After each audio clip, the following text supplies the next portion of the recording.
Okay, so we'll discuss now emission and absorption of radiation. Okay, radiation is light, okay, or electromagnetic radiation.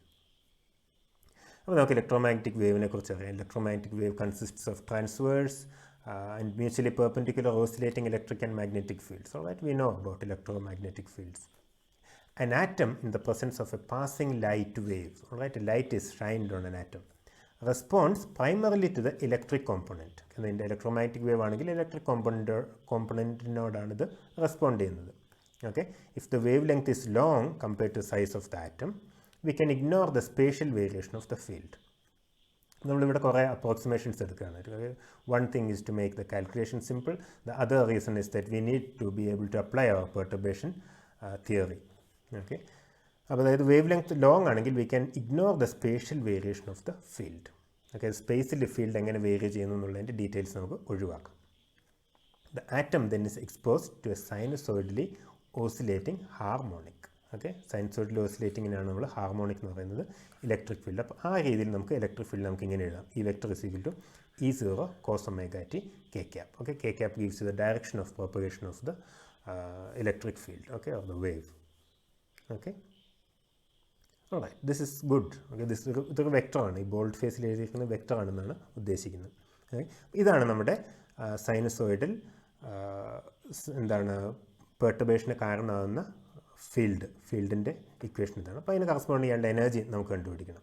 Okay, will first consider the case where the light is monochromatic. Okay, ഒറ്റ wavelength ഉള്ള case നമുക്ക് ആദ്യം നോക്കാം. അതുപോലെ ഒരു polarization, ഒരു specific polarization, it has a specific polarization, we assume that it's along the Z direction. Okay, അങ്ങനെയാണെങ്കിൽ perturbing Hamiltonian. Okay, I think it's good to remember this if you like. ഈ perturbing Hamiltonian എന്ന് പറയുന്നത് H prime is equal to minus Q E0 Z cos omega t. Okay, Z എന്ന് പറയുന്നത് നമ്മൾ പോളറൈസേഷൻ്റെ ഡയറക്ഷനാണെന്ന് പറഞ്ഞു, അതുകൊണ്ട് Z മാത്രം ഇവിടെ അപ്പിയർ ചെയ്യുന്നത്. E0 is the what is the intensity, the amplitude. Okay, right, Q is the charge of the electron. This is the charge, right, and this is the amplitude. Amplitude is the maximum value that this oscillation can take. Okay, and this is the Z, okay, the usual Z cos omega t. Omega is the frequency. Okay, the energy of the charge, ഇത് എങ്ങനെയാണ് കണ്ടുപിടിച്ചതെന്ന് നിങ്ങൾക്ക് തോന്നാം. അത് നമ്മളിവിടെ കണ്ടുപിടിച്ചത് എങ്ങനെയാണ്, minus Q integral E dot D R.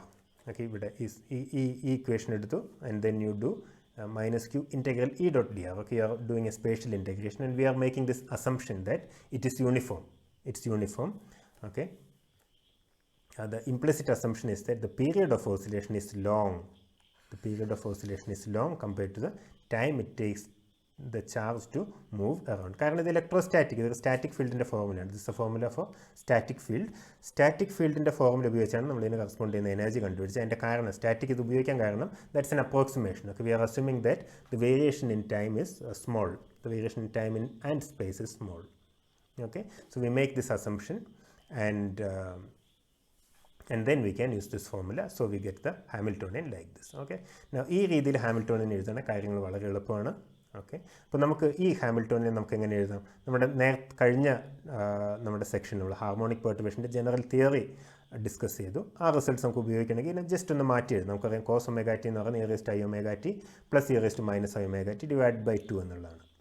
Okay, അപ്പോൾ ആ രീതിയിൽ തന്നെ മാറ്റി എഴുതുമ്പോൾ we get a term corresponding to e raised to i omega t and a term corresponding to e raised to minus i omega t. ഇവിടെ v എന്നുള്ളതിന് corresponding ഒരു ടേമും v ഡാഗറിന് correspond ചെയ്യുന്ന ഒരു ടേമും നമുക്ക് കിട്ടി.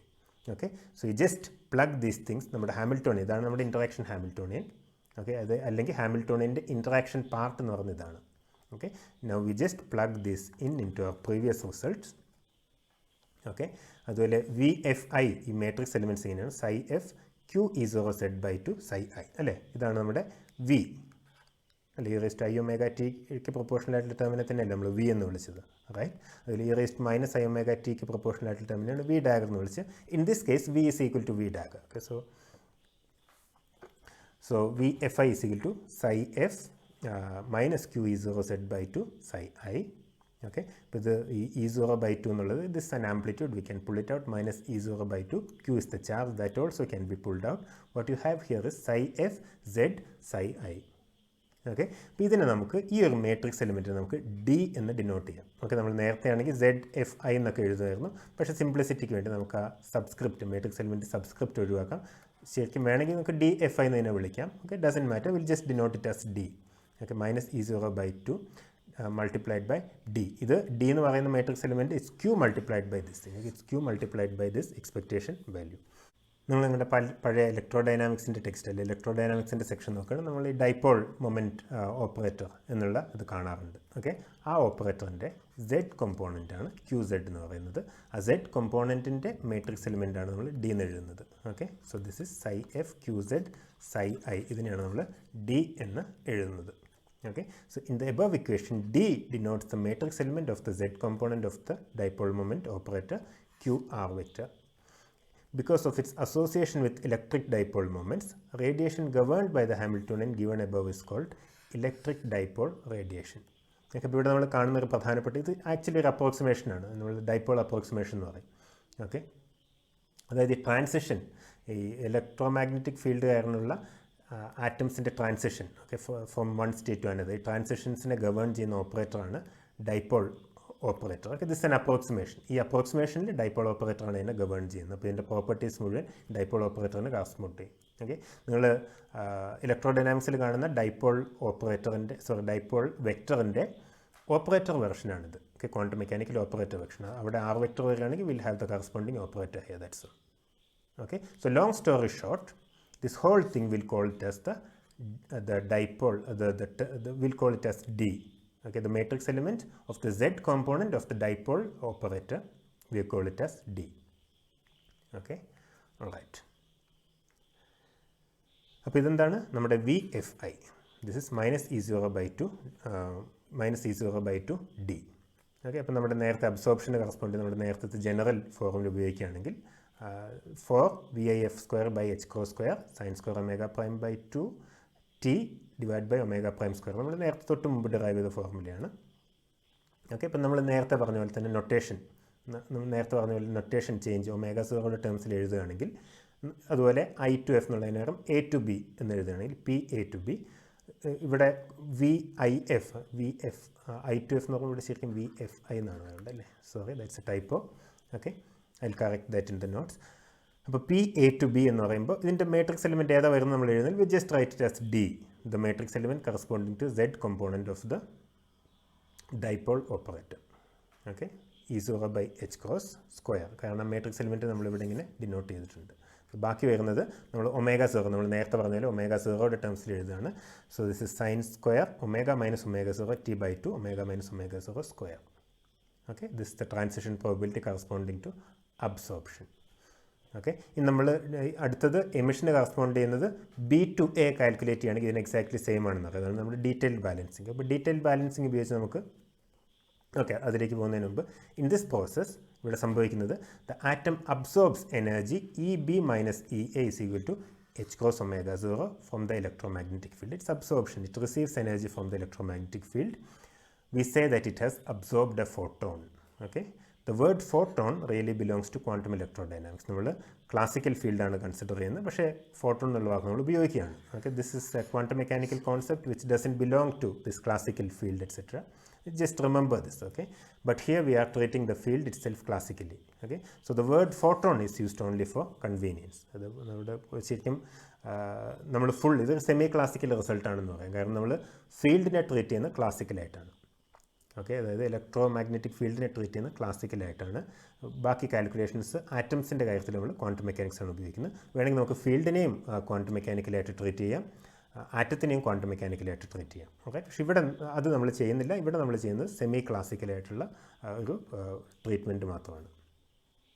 ഓക്കെ, സോ ഹിയർ ഇനി ഇതിന് നമുക്ക് സ്റ്റിമുലേറ്റഡ് എമിഷനെ കുറിച്ച് സംസാരിക്കാം. അടുത്ത possibility, the probability of a transition back down to the lower level can be obtained by the principle of detailed balancing. ഇവിടെ നമ്മൾ probability of A to B എന്നാണ് എടുത്തതെങ്കിൽ, probability of B to A we said that by the detailed balancing എന്നുള്ള principle നമ്മൾ കുറച്ച് മുൻപ് prove ചെയ്യണം. അത് ഉപയോഗിച്ച് it's exactly the same, it has to be exactly the same. Okay, so if the particle is in the upper state and you shine light on it, it can make a transition to a lower state. Okay, this is actually something quite counterintuitive. Okay, ഒരു atom ഒരു upper energy സ്റ്റേറ്റിലുണ്ടെങ്കിൽ light Shine ചെയ്യുകയാണെങ്കിൽ കാത്തിരിക്കുകയാണ്. Okay, it's waiting for a perturbation so that it can go to a lower level without violating any conservation laws. Okay, so the probability of such a transition is exactly the same as for transition upward from the lower state. This process, which was first predicted by Einstein, is called stimulated emission. Okay, stimulated emission. അപ്പോൾ ഇതാണ് ഈ laser പോലുള്ള കാര്യങ്ങളുമായിട്ട് ബന്ധപ്പെട്ട്. അപ്പോൾ നമ്മൾ ചിത്രം നോക്കുകയാണെങ്കിൽ ഇതാണ് നമ്മൾ നേരത്തെ വരച്ച ചിത്രത്തിൻ്റെ കുറച്ചുകൂടെ സ്പെസിഫിക് ആയിട്ടുള്ളത് എഴുതുന്നത്. So this is your photon coming in. Okay, in the case of absorption the electron takes in the energy and goes to an higher energy level. In the case of emission, it's exactly the same thing happening. Okay, photon comes in, but what happens is that the atom sitting, surprisingly, the electron sitting in a higher energy level loses a photon of the same energy, h cross omega. Okay, and goes to a lower energy level. അപ്പോൾ തിരിച്ചു വരുമ്പോൾ എന്ത് സംഭവിച്ചു? പുറത്തേക്ക് എന്ത് സംഭവിച്ചു? നമുക്ക് 2 photon കിട്ടുകയാണ്. So by stimulated emission you are getting an extra photon. ഓക്കെ, ഇനി ഇത് രണ്ടും അല്ലാതെ ക്വാണ്ടം ഇലക്ട്രോഡൈനാമിക്സ് നമ്മൾ കൺസിഡർ ചെയ്യുകയാണെങ്കിൽ സ്പോണ്ടേനിയസ് എമിഷൻ എന്നുള്ളൊരു പോസിബിലിറ്റിയും കൂടെ ഉണ്ട്. ഈ സ്പോണ്ടേനിയസ് എമിഷൻ എന്ന് പറയുന്നത് സെമി ക്ലാസിക്കലാണ് സ്പോണ്ടേനിയസ് എമിഷൻ എന്ന് പറയുന്നത്. നമ്മൾ ക്വാണ്ടം ഇലക്ട്രോഡൈനാമിക്സ് ട്രീറ്റ്മെൻറ്റ് എടുക്കുകയാണെങ്കിൽ സ്പോണ്ടേനിയസ് എന്ന് പറയില്ല. Okay, all emissions or all transitions are actually stimulated, but we don't go into the details of that. ഈ സ്പോണ്ടേനിയസ് എമിഷൻ എന്നുള്ളത് നമുക്ക് ഡയറക്റ്റായിട്ട് സിലബസിൽ ഡിസ്കസ് ചെയ്യാനില്ല, അതുകൊണ്ട് will just include it as A possibility. Spontaneous emission എന്ന് പറഞ്ഞൊരു പോസിബിലിറ്റിയും കൂടെ ഉണ്ട്. ഇത് സെമി ക്ലാസിക്കൽ ഉപയോഗിച്ച് സ്പോണ്ടേനിയസ് എമിഷൻ എന്നുള്ള പോസിബിലിറ്റി കണ്ടുപിടിക്കാൻ ഐൻസ്റ്റൈൻ അത് ചെയ്തിട്ടുണ്ട്. ഇതുമായിട്ട് ബന്ധപ്പെട്ടാണ് ലേസറിൻ്റെ A and B കോഎഫിഷ്യൻസ് എന്ന് പറയുന്ന കാര്യങ്ങളെല്ലാം വരുന്നത്. ഓക്കെ, നമുക്ക് സ്റ്റിമുലേറ്റഡ് എമിഷനെ കുറിച്ച് സംസാരിക്കാം. In the case of stimulated emission the electromagnetic field gains energy h cross omega 0 from the atom. We say that 1 photon went in and 2 photons came out. The original one that caused the transition plus another one from the transition itself. Okay, here. ഇതാണ് this raises the possibility of amplification, right? For example, if I had a bottle of atoms all in the upper state, അതായത് upper സ്റ്റേറ്റിലുള്ള higher energy സ്റ്റേറ്റിലുള്ള atoms ഉണ്ടായിരുന്നു എന്ന് കരുതുക. Okay, and triggered it with a single incident photon. You see that the photon triggers a transition, right? The photon somehow triggers the transition to a lower energy level. Okay, ആറ്റത്തിൻ്റെ ഒരു ട്രാൻസിഷനെ photon trigger ചെയ്യുന്നുണ്ട് നമ്മൾ കാണുകയാണ്. Okay, നമ്മളൊരു single incident, നമുക്ക് കുറേ atoms somehow imagine that we have bottle of atoms, large number of atoms all in the upper state. Okay, അപ്പോൾ ഒറ്റ photon അയച്ചാൽ എന്ത് സംഭവിക്കും? ഒരാറ്റം എന്ത് ചെയ്യും? ലോവർ എനർജി സ്റ്റേറ്റിലേക്ക് വരും. പക്ഷേ അവിടെ നിന്ന് 2 ഫോട്ടോൺസ് വരും അല്ലേ? ഒരാറ്റം ലോവർ എനർജി സ്റ്റേറ്റിലേക്ക് വരുമ്പോൾ 2 ഫോട്ടോൺസ് വരും. ഈ 2 വേറെ 2 ആറ്റംസിനെയും കൂടെ എമിഷന് പ്രേരിപ്പിക്കും. Okay, stimulated emission. റൈറ്റ്, അപ്പോൾ ആ 2 നിന്ന് 4 ഫോട്ടോണായി. So there is some sort of a chain reaction here. Right, so ഇതാണ് ഈ ഒരു ഐഡിയയാണ് ലേസർ എന്ന് പറയുന്ന പ്രിൻസിപ്പിളിന് പിന്നിലുള്ളത്. Okay, so this raises the possibility of amplification for if I had a bottle of atoms all in the upper state and triggered it with a single incident photon, a chain reaction would occur. Okay, with the first photon producing 2, these 2 producing 4, and so on. Okay, this is basically the principle of laser. So we would have an enormous number of photons coming out, all with the same frequency and at virtually the same instant. This is of course the principle behind the laser. Laser in the full form is light amplification by stimulated emission of radiation. Okay, so this is the reason why we call it a stimulated emission of radiation.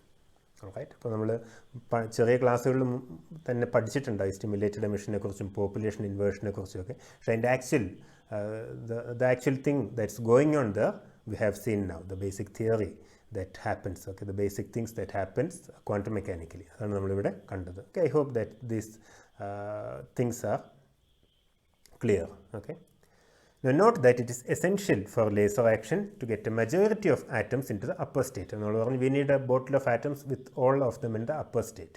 Okay, ഇനി atoms upper സ്റ്റേറ്റിൽ അല്ലെങ്കിൽ എന്താണ് സംഭവിക്കുക? നമുക്കറിയാം ട്രാൻസിഷനുള്ള probability exactly same ആണ്. ലോവറിൽ നിന്ന് അപ്പറിലേക്ക്, അപ്പറിൽ നിന്ന് ലോവറിലേക്കുള്ള ട്രാൻസിഷൻ പ്രോബിലിറ്റി എക്സാക്ട്ലി സെയിം ആണ്. So nothing will actually happen. Okay, it gets averaged out. Okay, so it's essential for laser action to get a majority of atoms into the upper state. ഇതിന് നമ്മൾ population inversion എന്ന് പറയുന്നത്, because absorption competes with the stimulated emission. right? If you started with an even mixture of the two states, you would get no amplification at all. So you need population inversion to get this laser action. Okay, all right. ഇനി ഇത് രണ്ടും അല്ലാതെ, അതായത് spontaneous emission, stimulated എമിഷനും അബ്സോർപ്ഷനും അല്ലാതെ മൂന്നാമതൊരു പോസിബിലിറ്റിയും കൂടെ ഉണ്ട്. It's called spontaneous emission. So we'll just look at it. There's a third mechanism in addition to absorption and stimulated emission by which radiation interacts with matter. It's called spontaneous emission. Okay, but spontaneous emission എന്ന് പറഞ്ഞാൽ it seems that an atom in the excited states makes a transition downward with the release of a photon, but without any applied electromagnetic field to initiate the process. Okay, the perturbation ഒന്നും ഇല്ലാതെ ഇത് സംഭവിക്കുന്നതായിട്ട് കാണുകയാണ്. Okay, this is known as what do you say, spontaneous emission. Right? പക്ഷേ spontaneous emission നമുക്കറിയാം, quantum mechanically we don't expect this. Okay, spontaneous ആയിട്ട് external disturbance ഒന്നും ഇല്ലാതെ ഈ എനർജി സ്റ്റേറ്റ് ചേഞ്ച് ചെയ്യാന്നുള്ളത് ക്വാണ്ടം മെക്കാനിക്കൽ നമ്മൾ പ്രതീക്ഷിക്കുന്നില്ല. Right, so this mechanism that accounts for typical decay, അതായത് ഈ സ്റ്റിമുലേഷൻ ഇല്ലെങ്കിലും ഒരു ആറ്റം എക്സൈറ്റഡ് സ്റ്റേറ്റിൽ നിന്ന് ലോവർ സ്റ്റേറ്റിലേക്ക് പോകുന്നുണ്ട്. റൈറ്റ്, അപ്പോൾ ഇതെന്തുകൊണ്ട് സംഭവിക്കുന്നു എന്ന് ചോദിച്ചാൽ അതിൻ്റെ റീസൺ നമ്മൾ ക്വാണ്ടം ഇലക്ട്രോഡൈനാമിക്സിലാണ് കണ്ടുപിടിക്കുന്നത്. നമ്മൾ ഡിസ്കസ് ചെയ്യുന്നില്ല. അതിൻ്റെ ബേസിക് ഐഡിയ ഇതാണ്. Okay, so at first sight it is far from clear why spontaneous emission should occur at all if the atom is in a stationary state, in a definite energy state, even though it's an excited state. Okay, and there is no external perturbation, it should just sit there forever. That's what quantum mechanics tells us. Okay, and so it would if it were really free of external perturbation. External perturbations ഒന്നും ഇല്ലെങ്കിൽ quantum mechanics അനുസരിച്ച് അവിടെ തന്നെ നിൽക്കേണ്ടതാണ്. But we know that spontaneous emission happens. So what's going on? Okay, so in quantum electrodynamics the fields are non-zero even in the ground state. Okay, അപ്പോൾ ഈ quantum electrodynamics അനുസരിച്ച് നമ്മൾ free of all external പെർട്ടുർബേഷൻ എന്ന് പറഞ്ഞൊരു condition ഇല്ല. Right, quantum electrodynamics fields, there are perturbing fields which are non-zero even in the ground state. Okay, ഉദാഹരണത്തിന് harmonic oscillator പോലെ എടുക്കുകയാണെങ്കിൽ എൻ്റെ ഗ്രൗണ്ട് സ്റ്റേറ്റ് എനർജി എന്ന് പറയുന്നത് h cross omega by 2 ആണ്, അല്ലേ? n+12 h cross omega എന്ന് പറയുന്നത് എൻ്റെ ground state energy corresponding to n = 0 is h cross omega by 2. Okay, ഇതുപോലെ തന്നെ ക്വാണ്ടം ഇലക്ട്രോഡൈനാമിക്സിൽ നമുക്കുള്ളത് ഫീൽഡ്സ് ആണ്. ഈ ഫീൽഡ്സിൻ്റെ എനർജി എന്ന് പറയുന്നത് അൺസർട്ടനിറ്റി അങ്ങനെയുള്ള കാര്യങ്ങളൊക്കെ ഉണ്ട്. Right, so it's non zero even in the ground state. Okay, just like the harmonic oscillator. And it's this field that induces the transition. Okay, so this means that you can turn out all the lights and cool the room down to absolute zero, but there is still some electromagnetic radiation present. Okay, and it is this 0 point radiation that serves to catalyze spontaneous emission. അപ്പോൾ ഈ 0 point radiation ആണ് നമ്മൾ ഈ പറഞ്ഞ spontaneous emission കാരണമാകുന്നത്. Okay, അങ്ങനെ നമ്മൾ നോക്കുമ്പോൾ യഥാർത്ഥത്തിൽ there is really no such thing as truly a spontaneous emission. Okay, it's all stimulated emission. എല്ലാ എമിഷനും സ്റ്റിമുലേറ്റഡ് ആണ്.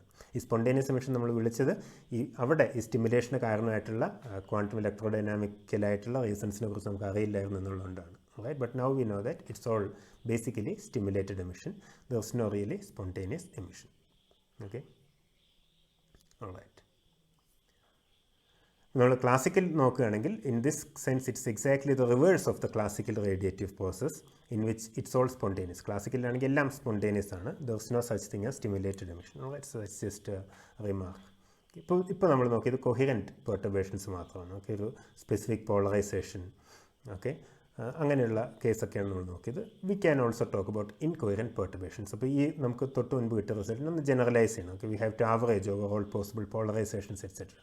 Okay, so that we do here. In incoherent perturbations, the energy density of an electromagnetic wave. Okay, ഇപ്പോൾ ഇവിടെ നമ്മൾ energy density നിങ്ങൾ Poynting വെക്ടറൊക്കെ നോക്കുകയാണെങ്കിൽ കാണാം. Okay, Poynting വെക്ടറായിട്ട് ബന്ധപ്പെട്ട calculations നിങ്ങളുടെ ഫീൽഡ് തിയറി, ഓക്കെ, ഇലക്ട്രോമാഗ്നറ്റിക് തിയറിയിൽ നോക്കുകയാണെങ്കിൽ ഇലക്ട്രോഡൈനാമിക്സിൻ്റെ ടെക്സ്റ്റ് ബുക്ക് എടുത്തു നോക്കുകയാണെങ്കിൽ ഇങ്ങനെ ഒരു എക്സ്പ്രഷൻ കാണാം. Okay, average energy, the energy density എന്ന് പറയുന്നത് ε0/2 E0². E0 എന്ന് പറയുന്നത് അതിൻ്റെ ആംപ്ലിറ്റ്യൂഡാണ്, ഇലക്ട്രിക് ഫീൽഡിൻ്റെ ആംപ്ലിറ്റ്യൂഡാണ്. ഓക്കെ, ഇത് എനർജി ഡെൻസിറ്റിയാണ്. ഇങ്ങനെ കാണാം. ഓക്കെ, ഇത് നമ്മൾ എഴുതുന്നതിൻ്റെ കാരണം നമുക്ക് ട്രാൻസിഷൻ പ്രോബബിലിറ്റി എന്ന് പറയുന്നതിന് ഇവിടെ നമുക്ക് E0² എന്നുള്ളതിന് എന്ത് എഴുതാം? E0² = 2u / ε0 എന്ന് എഴുതാം. ഓക്കെ, അപ്പോൾ നേരത്തെ റിസൾട്ടിൽ നമ്മൾ E0² എന്നുള്ളതിനെ 2u / ε0 എന്ന് എഴുതുകയാണെങ്കിൽ നമ്മൾ കാണുന്നത് the transition probability is proportional to the energy density of the fields എന്ന് കാണാൻ കഴിയും. കാരണം u is the energy density of the fields.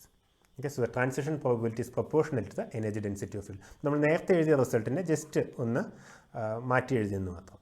Okay, യുവിൻ്റെ എനർജി ഡെൻസിറ്റിയുടെ ടേംസിൽ മാറ്റി എഴുതി. നമ്മൾ ഉപയോഗിച്ചത് എനർജി ഡെൻസിറ്റിക്ക് വേണ്ടിയുള്ള ഇവിടെയുള്ള എക്സ്പ്രഷനാണ്. ഓക്കെ, പക്ഷേ ഇത് monochromatic, this is for a monochromatic wave of a single frequency omega. Okay, but in many applications the system is exposed to an electromagnetic wave at a whole range of frequencies. Okay, അപ്പോൾ ഒരു single frequency വരുന്നത് വളരെ specialized ആയിട്ടുള്ള കേസാണ്. We will have a whole range of frequency. Okay, അപ്പം അവിടെ നമുക്ക് U എന്നുള്ളതിനെ rho of omega D omega എന്ന് എഴുതാം. ഇവിടെ rho of omega D omega എന്ന് പറയുന്നത് എന്താണ്? It's the energy density in the frequency range D omega. Rho of omega D omega number of സ്റ്റേറ്റ്സിന് പകരം this is the energy density in the frequency range D omega. ഒറ്റ energy density ഉള്ളെങ്കിൽ വെറുതെ U എന്ന് എഴുതാം.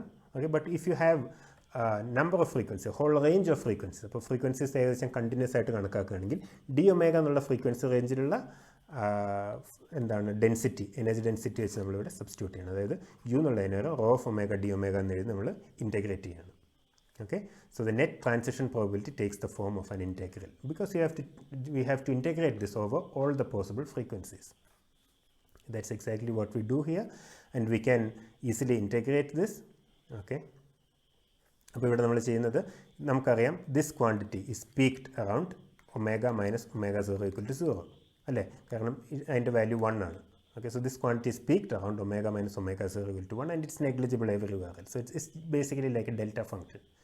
Alright, അപ്പോൾ ആ contribution മാത്രം എന്തായാലും നമ്മൾ ഇൻറ്റഗ്രേഷൻ ചെയ്യുമ്പോൾ വരുള്ളൂ. അപ്പോൾ നമുക്ക് അപ്രോക്സിമേഷനായിട്ട് എന്തായാലും റോ ഓഫ് ഒമേഗ ഫുൾ നമ്മളിവിടെ എടുക്കുന്നുണ്ടെങ്കിലും ഒമേഗ 0 എന്നുള്ള ഫ്രീക്വൻസിയുടെ കോൺട്രിബ്യൂഷൻ മാത്രമേ വരുള്ളൂ. So we can put rho of omega equal to rho of omega 0, pull it outside the integral, and then you have a nice simple integral of the form integral sin square x by x from minus infinity. ഇത് ശരിക്കും 0 to infinity ആണ്. Okay, പക്ഷേ നമുക്കറിയാം ഒരു ചെറിയ റേഞ്ചിൽ മാത്രമേ non zero ഉള്ളൂ. So it doesn't matter even if you put minus infinity to infinity. Alright, കാരണം ഒരു ചെറിയ റേഞ്ചിൽ മാത്രമേ ചെറിയ റേഞ്ചിൽ മാത്രമേ നോൺ സീറോ ആയിട്ടുള്ളൂ. So we can put it as minus infinity to infinity and you get a finally we get a nice result pi to f of t is equal to pi d square modulus of d square. d square എന്താണ് നിങ്ങൾക്ക് d എന്താണെന്ന് നമ്മൾ define ചെയ്തിരുന്നു, divide by epsilon 0 h cos square of omega 0 t. That's a simple result. Okay, അപ്പോൾ ഇവിടെ നമ്മൾ നോക്കുകയാണെങ്കിൽ the transition probability is proportional to time. The transition probability in this case is proportional to time. Okay, epsilon 0 എന്ന് പറഞ്ഞാൽ നമ്മുടെ ഇലക്ട്രോഡൈനാമിക്സിൽ സാധാരണ വരുന്ന epsilon 0 തന്നെയാണ്. ഓക്കെ, ഫ്രീ സ്പേസിൻ്റെ പെർമിറ്റിവിറ്റി എന്നൊക്കെ നമ്മൾ പറയും. Okay, now the transition probability is proportional to time. Okay, I want you to remember these expressions. We don't know what kind of questions are going to be asked. Okay, അപ്പോൾ ഡെറിവേഷൻ്റെ details നമ്മൾ ഓർമ്മിച്ച് വയ്ക്കേണ്ട ആവശ്യമില്ല. Okay, but it's important that some of the results you remember. Okay, അപ്പോൾ ഇവിടെ നമ്മൾ കാണുന്നത് this is not sinusoidal anymore. നമ്മൾ നേരത്തെ കണ്ട റിസൾട്ടാണ് there was a sinusoidal thing, but when you integrated and we see that there is some sort of averaging going on and there is no oscillation. The probability does not oscillate. Okay, ഇതിന് ആ oscillation probability നമ്മൾ flopping എന്ന് പറയും. The flopping phenomenon characteristic of a monochromatic perturbation gets washed out when we hit the system with an incoherent spread of frequencies. Okay, അപ്പോൾ transition rate എന്ന് പറയുന്നത് ഇപ്പോൾ ഒരു കോൺസ്റ്റൻ്റ് ആണ്. ഓക്കെ, അപ്പോൾ ഇവിടെ നമ്മൾ ഒരു ചെറിയ കാര്യം മിസ് ചെയ്തു. ഇവിടെ നമ്മൾ അസ്യൂം ചെയ്തത് perturbing wave is coming in along the Y direction. എന്നൊക്കെ polarized in the Z direction, ഒരേ പോളറൈസേഷൻ ഡയറക്ഷൻ മാത്രമേ നമ്മൾ എടുത്തിട്ടുള്ളൂ. It could be any, it could have all sorts of polarizations. Okay, so you will have to average this over all the possible polarizations also, and then that averaging will just give an extra factor of 1/3. Alright, so carrying out that average, you will get the final result as pi by 3 epsilon 0. നമ്മൾ കിട്ടിയ റിസൾട്ടിൽ നിന്ന് 1/3 എന്നുള്ള ഫാക്ടറും കൂടെ add ചെയ്താൽ extra വരികയുള്ളൂ averaging ചെയ്ത് കഴിയുമ്പോൾ. Okay, we don't go into the averaging procedure in detail, we don't need it, we just need the final result. So R I to F is pi by 3 epsilon 0 h cos square modulus of d square rho of omega 0. Okay, where d, ഇവിടെ p അല്ല d ആണ്. d is the matrix element of the electric dipole moment between the two states, and rho of omega fi is the energy density in the fields per unit frequency. Rho of omega fi എന്നല്ല, rho of omega 0 എന്നാണ് വേണ്ടത്. Okay, is the energy density in the fields, okay, per unit frequency, energy density per unit frequency. Alright, evaluated at omega 0 is equal to EB minus EA divided by h cross. Okay, അതായത് ഈ energy density നമ്മൾ evaluate ചെയ്യുന്ന ഒരു particular വാല്യൂവിലാണ്. Okay, we are worried only about this particular value because only this particular value will cause any sort of transition. Right? So these are the results that we are looking at. Okay, ഈ ഒരു result എന്ന് പറയുന്നത് we see that again it's what do you say, constant. The rate is constant. നമ്മൾ ഫെർമിസ് golden റൂളിൽ കണ്ട പോലെ ഇവിടെ rate constant ആണ്. അപ്പോൾ ഇതിനെ ഫെർമിസ് ഗോൾഡൻ റൂളിൻ്റെ ഒരു സ്പെഷ്യൽ കേസായിട്ട് കാണാറുണ്ട്. Okay, this is special case for Fermi's golden rule for time dependent perturbation theory. What did it say? It says that the transition rate is proportional to the square of the matrix element of the perturbing potential. അപ്പോൾ ഇതൊക്കെ ചോദിക്കാവുന്ന കാര്യങ്ങളാണ്. Okay, ഇപ്പോൾ ഫെർമിസ് golden rule എന്താണ് പറയുന്നത്? It says that the transition rate is proportional to the square of the matrix element of the perturbing potential and to the strength of the perturbation at the transition frequency. Okay, strength of the perturbation at the transition frequency. Alright. So ഇത്രയും കാര്യങ്ങളാണ് നമുക്ക് harmonic പെർട്ടുർബേഷനായിട്ട് ബന്ധപ്പെട്ട് പറയാനുള്ളത്. Okay, അപ്പോൾ just ഒന്ന് ഞാൻ summarise ചെയ്യാം. നമ്മുടെ സമ്മറി ഇങ്ങനെയാണ്. നമ്മൾ ഇവിടെ കണ്ടത് ഹാർമോണിക് പെർട്ടുർബേഷൻ്റെ കേസ് നമ്മൾ നമ്മുടെ ഫസ്റ്റ് ഓർഡർ പെർട്ടുർബേഷൻ തിയറിയിൽ അപ്ലൈ ചെയ്തു. അതിൻ്റെ റിസൾട്ട്സ് കിട്ടി, ട്രാൻസിഷൻ പ്രോബിലിറ്റിക്കുള്ള റിസൾട്ട് കിട്ടി. അപ്പോൾ രണ്ട് പോസിബിലിറ്റീസ് ആണുള്ളത്. ഒന്ന് transition probability corresponding to absorption and transition probability corresponding to emission. ഇതാണ് നമ്മൾ ആദ്യ ഭാഗത്ത് കണ്ടത്. ഇനി ഇതിൻ്റെ ഒരു സ്പെസിഫിക് എക്സാമ്പിളായിട്ട് നമ്മൾ ഇലക്ട്രോമാഗ്നറ്റിക് ഫീൽഡ് കണ്ടു. അവിടെ നമ്മൾ കുറേ സിംപ്ലിഫിക്കേഷൻസും ചില അപ്രോക്സിമേഷൻസും ഒക്കെ എടുത്തു. Specifically electric dipole approximation, okay, dipole approximation എന്ന് പറഞ്ഞ അപ്രോക്സിമേഷൻ എടുത്തു. ഓക്കെ, ആ ഡൈപോൾ അപ്രോക്സിമേഷൻ എടുത്തിട്ട് ഈ ട്രാൻസിഷൻ പ്രോബിലിറ്റി അതുപോലെ അബ്സോർപ്ഷൻ പ്രോബിലിറ്റി ഇനി ഈ ഒരു സിംഗിൾ ഫ്രീക്വൻസിക്ക് ആദ്യം കണ്ടുപിടിച്ചു. ഒരു സിംഗിൾ ഫ്രീക്വൻസിക്ക് ഒരു സിംഗിൾ പോളറൈസേഷൻ്റെ കേസിൽ ആദ്യം കണ്ടുപിടിച്ചു. അതിനുശേഷം ഇൻകോഹിറൻറ്റ്, അതായത് range of frequencies and all the possible polarisations, ഇതിൻ്റെ ആവറേജിങ് എല്ലാം ചെയ്തു കഴിഞ്ഞുള്ള റിസൾട്ട് നമ്മൾ കണ്ടുപിടിച്ചു. ഓക്കെ, നമ്മൾ കണ്ടത് ആവറേജ് ഔട്ട് ചെയ്യുമ്പോൾ ഇൻകോഹറൻറ്റ് പെർട്ടുർബേഷൻസിൻ്റെ കേസിൽ ആവറേജ് ഔട്ട് ചെയ്യുമ്പോൾ ആ പ്രോബിലിറ്റിയുടെ സൈനസോയിഡൽ നേച്ചർ അപ്രത്യക്ഷമാവുകയാണ്. Okay, the probability does not flop. ഇതാണ് നമ്മൾ കണ്ടത്. ഇനി നമുക്കറിയാം ഇതിനെ തീരുമാനിക്കുന്നത്, ഇതിൻ്റെ ഈ ട്രാൻസിഷൻസ് പോസിബിൾ ആണെന്ന് തീരുമാനിക്കുന്ന പല ഘടകങ്ങളിലൊന്ന് എനർജി കൺസർവേഷനാണ്. മറ്റൊന്ന് ഈ ഡി എന്ന് പറയുന്ന മാട്രിക്സ് എലിമെൻറ്റ്സ് ആണ്. These matrix elements. ഓക്കെ, ഈ മാട്രിക്സ് എലിമെൻറ്റ്സ് നോൺ സീറോ ആവുന്ന ട്രാൻസിഷൻസ് മാത്രമേ അലൗഡ് ആവുള്ളൂ. ശരിയല്ലേ? കാരണം മാട്രിക്സ് എലിമെൻറ്റ് സീറോ ആണെങ്കിൽ അതിനർത്ഥം എന്താണ്? ഓക്കെ, മാട്രിക്സ് ഇവിടെ നമ്മൾ എഴുതിയിട്ടുണ്ട്. ഈ മാട്രിക്സ് എലിമെൻറ്റ് സീറോ ആണെങ്കിൽ ഇതിൻ്റെ മീനിങ് ഈ ട്രാൻസിഷൻ നടക്കില്ല എന്നുള്ളതാണ്. If the matrix element zero this transition won't happen. അപ്പോൾ ഏതൊക്കെ കേസിലാണ് മാട്രിക്സ് എലിമെൻറ്റ് സീറോ ആകുക എന്നുള്ളത്? ഇത് നമ്മുടെ യൂഷ്വൽ പൊസിഷൻ ഓപ്പറേറ്റർ തന്നെയാണ്. ഓക്കെ, അല്ലെങ്കിൽ ഏതൊക്കെ കേസിലാണ് ഈ മാട്രിക്സ് എലിമെൻറ്റ് നോൺ സീറോ ആകുക എന്നുള്ളത് നമുക്ക് ഈ പൊസിഷൻ ഓപ്പറേറ്ററിൻ്റെ പ്രോപ്പർട്ടീസിൽ നിന്ന് കണ്ടുപിടിക്കാം. ഓക്കെ, ആ റൂൾസിനാണ് സെലക്ഷൻ റൂൾസ് എന്ന് പറയുന്നത്. Selection rules are the rules which govern the transition. ഈ സെലക്ഷൻ റൂൾസ് നിങ്ങൾ ഓർമ്മിച്ച് വയ്ക്കണം. അപ്പോൾ നിങ്ങൾക്ക് ഈ ഒരു സെക്ഷനിൽ നിന്ന് ഡയറക്റ്റായിട്ട് ചോദിക്കാവുന്ന ഒരു ചോദ്യം ഓക്കെ സെലക്ഷൻ റൂൾസുമായിട്ട് ബന്ധപ്പെട്ടാണ്. കാരണം വളരെ ഈസി ആയിട്ട് നിങ്ങളുടെ എക്സാമിൽ വളരെ സിമ്പിൾ പ്രോബ്ലംസ് ആണ് കാണാറുള്ളത്. അപ്പോൾ സിമ്പിളായിട്ട് പ്രോബ്ലം ചോദിക്കാവുന്നൊരു ഏരിയ എന്ന് പറയുന്നത് സെലക്ഷൻ റൂൾസാണ്. അപ്പോൾ അതും കൂടെ നമുക്കൊന്ന് കാണാം. Okay, so from the properties of the dipole operator we could deduce certain rules that are to be satisfied if its matrix by its matrix element such that the transition probability is non-zero. Transition probability non zero ആണുള്ള ചില conditions നമുക്ക് deduce ചെയ്യാം. അത് just quantum മെക്കാനിക്സിൻ്റെ position ഓപ്പറേറ്ററിൻ്റെ properties ഉപയോഗിച്ചുള്ള കാൽക്കുലേഷനാണ്. It's simple. Okay, നമ്മൾ അതിൻ്റെ റൂൾസ് മാത്രം നോക്കാം. These rules R summarised as below. Okay, അപ്പോൾ ഒന്നാമത്തെ കാര്യം, the state psi f should differ from psi I in the state of only one electron. Okay, that is transitions in which more than one electron changes state are forbidden. Right, അതായത് final സ്റ്റേറ്റും initial സ്റ്റേറ്റും തമ്മിൽ ഒരു ഇലക്ട്രോണിൻ്റെ difference ഉണ്ടാകാൻ പാടുള്ളൂ. Okay, അതിൽ കൂടുതൽ electrons ഉള്ള സ്റ്റേറ്റ്സ് തമ്മിലുള്ള ട്രാൻസിഷൻസ് ഫോർബിഡൻ ആണെന്ന് കാണാം. റൈറ്റ്, നമ്മുടെ ഡൈപോൾ അപ്രോക്സിമേഷനിൽ. Okay, this is one thing. Okay, ഇനി വളരെ പ്രധാനപ്പെട്ടത് ഈ ആംഗുലർ മൊമെൻറ്റം സെലക്ഷൻ റൂൾസ് ആണ്. അതായത് orbital angular momentum delta L has to be equal to +or-1. Okay, അതായത് ഈ ട്രാൻസിഷൻ ഇനീഷ്യൽ സ്റ്റേറ്റും ഫൈനൽ സ്റ്റേറ്റും തമ്മിലുള്ള orbital angular momentum eigenvalue L. Okay, square of the orbital angular മൊമെൻറ്റത്തിൻ്റെ eigenvalues ആണ് L. Okay, actually എല്ലിൻ്റെ L+1 എന്ന് നമ്മൾ പറയും. അതിലുള്ള ആ എൽ. ഓക്കെ, ഈ എൽ എന്ന് പറയുന്നത് എല്ലിലുള്ള ചേഞ്ച് എന്ന് പറയുന്നത് 1 ആയിരിക്കണം. ഓക്കെ, എല്ലിലുള്ള ഡിഫറൻസ് 1 ആയിരിക്കണം. അല്ലെങ്കിൽ delta L equal to +or-1 ആയിരിക്കണം. അതുപോലെ delta M equal to 0 or +or-1 ആയിരിക്കണം. Okay, delta m എന്ന് പറയുന്നത് ഇതിൻ്റെ z കോമ്പോണൻറ്റ് എൽ സെഡിൻ്റെ ഐഗൺ വാല്യൂസ് ആണ്. അതുപോലെ ഡെൽറ്റ എം സ്പിന്നിൻ്റെ z കോമ്പോണൻറ്റ് ചേഞ്ച് ഒന്നും ഉണ്ടാകാൻ പാടില്ല, 0 ആയിരിക്കണം. ഇതിന് കാരണം ഡൈപോൾ ഓപ്പറേറ്ററിൽ സ്പിൻ ചേഞ്ച് ചെയ്യുന്നൊന്നുമില്ല, it's just a position operator, it cannot do anything to spin. Okay, അപ്പോൾ ഈ രണ്ട് സ്റ്റേറ്റിൽ നമ്മുടെ psi i ഉണ്ട്, നമ്മുടെ ഡൈപോൾ ഓപ്പറേറ്റർ ഉണ്ട്. ഓക്കെ, നമുക്ക് ആർ വെക്ടർ എന്ന് എഴുതാം. ബാക്കി psi f psi i ഇങ്ങനെയുള്ളത് അല്ലേ. ഓക്കെ, അപ്പോൾ ഈ ഓപ്പറേറ്റർ ആക്ട് ചെയ്ത് കഴിയുമ്പോൾ കിട്ടുന്ന സ്റ്റേറ്റ് എന്ന് പറയുന്നത്, ഈ ഓപ്പറേറ്റർ ആക്ട് ചെയ്ത് കഴിയുമ്പോൾ കിട്ടുന്ന സ്റ്റേറ്റ് എന്ന് പറയുന്നത് ഇതുമായിട്ടൊരു നോൺ സീറോ ഇന്നർ പ്രോഡക്റ്റ് ഉണ്ടായിരിക്കണം എന്നുള്ളതാണ്. ഇതുമായിട്ടൊരു നോൺ സീറോ ഇന്നർ പ്രോഡക്റ്റ് ഉണ്ടായിരിക്കണം.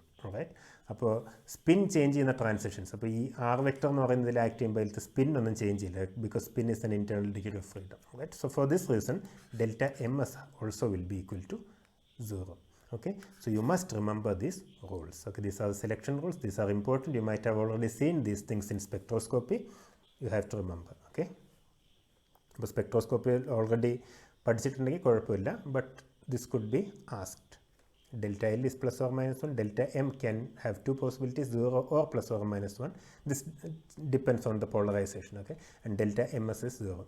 ഇനി ജനറലായിട്ട് ഈ രീതിയിൽ എഴുതാറുണ്ട്, കാരണം ഈ സെലക്ഷൻ റൂൾസ് എന്താണെന്ന് ഡയറക്റ്റ് ആയിട്ട് ചോദിക്കുക. ഓക്കെ, അപ്പോൾ ഈ രീതിയിൽ എഴുതാറുണ്ട്. Delta J is equal to 0, plus or minus 1. Delta എല്ലിന് പറയാം delta J total angular momentum is 0 or plus or minus 1. അതുപോലെ delta M J is 0 or plus or minus 1. Okay, ഇതേ കണ്ടീഷൻ തന്നെ. പക്ഷേ ഒരേ ഒരു കാര്യമുണ്ട്, J I equal to 0 to J F equal to 0 transition allowed അല്ല. അതായത് J equal to 0 സ്റ്റേറ്റിൽ നിന്ന് ജെ ഈക്വൽ ടു 0 സ്റ്റേറ്റിലേക്കുള്ള ട്രാൻസിഷൻ അലൗഡ് അല്ല എന്നുകൂടി പറയണം. ഓക്കെ, ഈ ജനറലായിട്ട് ഇങ്ങനെ എഴുതുമ്പോൾ we also have to add the fact that J I equal to 0 to J F equal to 0 transition is not allowed. Okay, അപ്പോൾ ഈ these are just details. Anything can be asked from these things. Right, അപ്പോൾ ഈ ഒരു area എന്ന് പറയുന്നത് direct ആയിട്ടുള്ള ചില ചോദ്യങ്ങൾ നമുക്ക് എളുപ്പത്തിൽ എഴുതാം, ഡയറക്റ്റായിട്ടുള്ള എളുപ്പത്തിലുള്ള ചില ചോദ്യങ്ങൾ കണ്ടുപിടിക്കാവുന്ന ഒരു ഏരിയയാണ്. Okay, so will expect some questions from this area. Alright, the state psi i and psi f should have opposite parities. ഒരു കാര്യം കൂടി മറന്നുപോയതാണ്, അല്ല നേരത്തെ ഇവിടെ ആഡ് ചെയ്യേണ്ടതാണ്. അതുപോലെ psi i യും psi f ഉം തമ്മിൽ ഓപ്പോസിറ്റ് പാരിറ്റീസ് ആയിരിക്കണം. പാരിറ്റി എങ്ങനെ നമുക്ക് കണ്ടുപിടിക്കാം? -1/L, that's parity. Angular momentum അറിയണമെങ്കിൽ നമുക്ക് പാരിറ്റി അറിയാം. നമ്മൾ സ്ഫെറിക്കൽ ഹാർമോണിക്സ് ഒക്കെ കണ്ടാണ്, അതിൻ്റെ പാരിറ്റി എന്ന് പറയുന്നത് -1/L ആണ്. ഓക്കെ, ഇപ്പോൾ നമ്മൾ ഉദാഹരണത്തിന് ഒരു എക്സാമ്പിൾ നോക്കുകയാണെങ്കിൽ, the electric dipole transition rules permit a transition from 2p to 1s. Okay, 2p to 1s different എനർജിയാണ്. ഇവിടെ നമ്മൾ നോക്കുകയാണെങ്കിൽ this angular momentum L equal to 1, L equal to 0. So delta L is equal to 1. Okay, so this is permitted. Alright, അതേസമയം 2s സ്റ്റേറ്റിൽ നിന്ന് 1s സ്റ്റേറ്റിലേക്കുള്ള transition നോക്കുകയാണെങ്കിൽ ഇതിൻ്റെ 1s എന്ന് പറയുന്നത് എനർജിക്ക് കറസ്പോണ്ട് ചെയ്യുന്ന ക്വാണ്ടം നമ്പർ 1 ആണ്. ഇത് ഫസ്റ്റ് ഓർബിറ്റ് എന്ന് പറയുന്നത്, ഇത് സെക്കൻഡ് ഓർബിറ്റിലാണ്. ഓക്കെ, അപ്പോൾ നമ്മൾ പെട്ടെന്ന് ആലോചിച്ച് നോക്കുമ്പോൾ 2s നിന്ന് 1sലേക്ക് പോകാം എന്ന് തോന്നും. Right, but you see that in this case the what do you say, L, they have the same L. Okay, they have the same L value. All right, and it's forbidden. The transition to the same L value is forbidden. Okay, delta L can only be plus or minus 1. Okay, so this transition is forbidden. This is a forbidden transition. All right, so with that we'll conclude our discussion.